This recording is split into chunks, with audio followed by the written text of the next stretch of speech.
ॐ यो माम् पुष्पम् वेद पुष्पवान् प्रजावान् वसुमान् भवते चन्द्रमा वा अपाम् पुष्पम्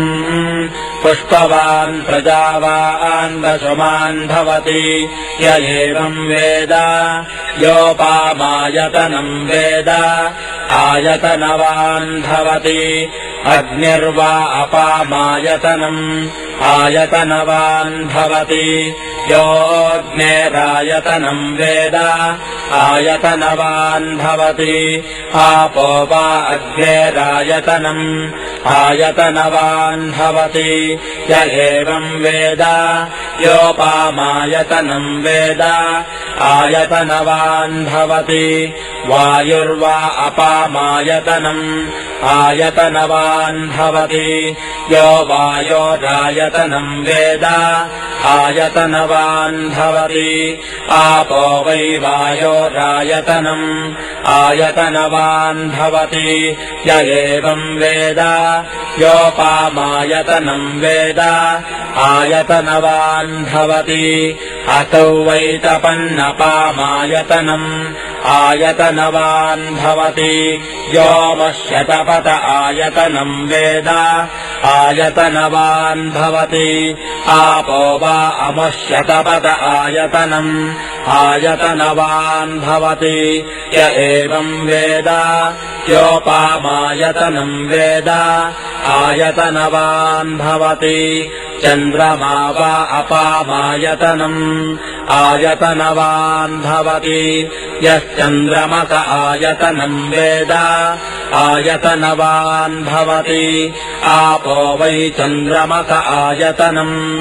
आयतनवान् भवति य एवम् वेद योपामायतनम् वेद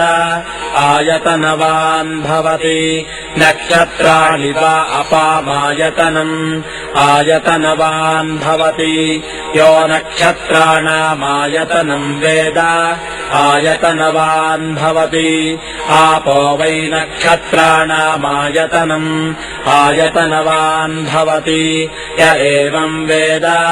योपामायतनम् वेद आयतनवान् भवति पर्जन्यो वा अपामायतनम् आयतनवान् भवति यः पर्जन्यस्यायतनम् वेद आयतनवान् भवति आपो वै पर्जन्यस्यायतनम् आयतनवान् भवति य एवम् वेद योपामायतनम् वेद आयतनवान् भवति संवत्सरो वा अपामायतनम् आयतनवान् भवति यः संवत्सरस्यायतनम् वेद आयतनवान् भवति आपो वै संवत्सरस्यायतनम् आयतनवान् भवति य एवम् वेद योऽप्सुनावम् प्रतिष्ठिताम् वेद प्रत्येव तिष्ठति राजाधिराजाय प्रसस्य साहिने नमो वयम् वै श्रवणाय कुर्महे समे कामान् कामकामाय मह्यम् कामेश्वरो वै श्रवणो ददातो कुबेराय वै श्रवणाय महाराजाय नमः।